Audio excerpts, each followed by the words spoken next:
እመቤታችን 64 ዘመን ሲሆናት በጥር 21 ቀን አርፋለች። ዘመኑ ዘመነ ማቴዎስ ነው። ያን ጊዜ ጥር ሰኞ ይብታል። ሰኞ እስከ ሰኞ 8፣ ሰኞ እስከ ሰኞ 15፣ ሰኞ እስከ ሰኞ 22 ይሆናል። አንዱን ቀን ቀንሶ እሁድ በ21 ቀን አርፋለች። ሐዋርያት በአጎበር አድርገው ወደ ቤተ እግዚአብሔር ወደ ጌቴሴማኒ ይዘዋት ሲሄዱ መቼም አይሁድ ለምቀኝነት አያርፉምና ቀድሞ ከዚች የተወለደው ሞተ፣ ተነሳ፣ አረገ እያሉ ዓለሙን ሲያውኩ ሕዝባችንን ሲያደናግሩ ኖሩ። ደግሞ ዛሬ ይህች ሞተች፣ ተነሳች፣ አረገች እያሉ ይህንን ዓለም ሊያውኩ አይደለምን?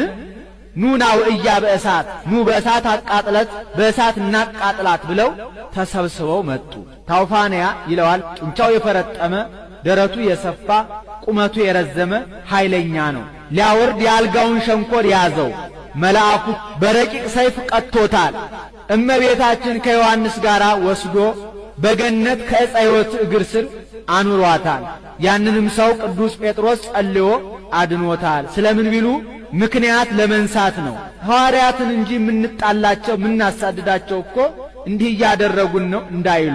ዮሐንስም መጥቶ እመቤታችን እንጂ በገነት ከዕፀ ሕይወት እግር ስር አለችላችሁ አላቸው። እንዴት ዮሐንስ አይቶ እኛ ሳናይ እንቀራለን ብለው በነሐሴ ቀኑና ገቡ።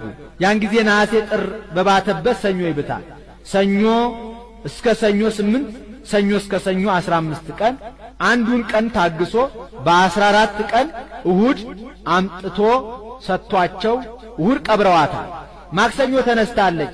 ከመትንሣኤ ወልደ ያሰኘው 3ኛው ቀን ቁጥሩን ነው እንጂ ዕለቱን አይደለም።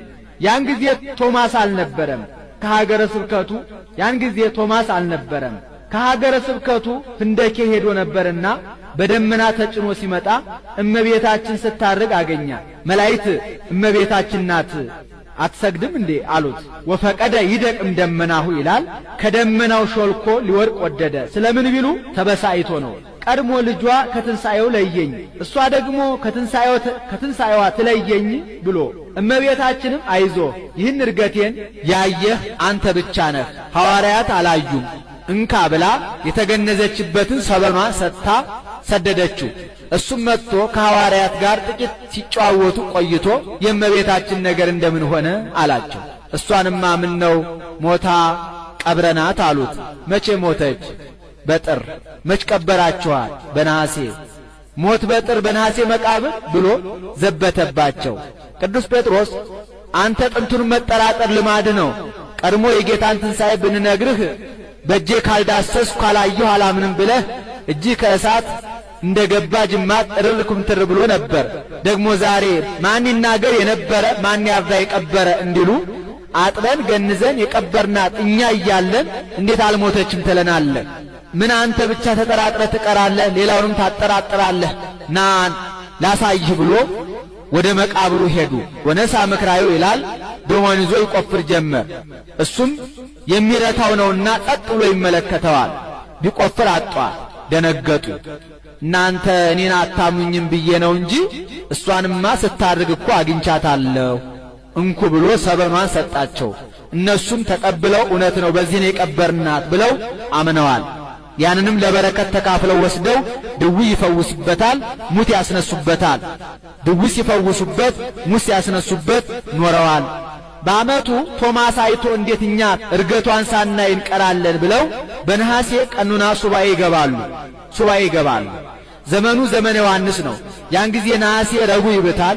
ረቡዕ እስከ ረቡዕ 8፣ ረቡዕ እስከ ረቡዕ 15፣ ሐሙስ በ16 ቀን እመቤታችንን መንበር ቅዱስ ጴጥሮስን ተራዳኢ ቄስ እስጢፋኖስን ሰራይ ዲያቆን አድርጎ ቀድሶ ቆርቦ አቁርቧቸዋል።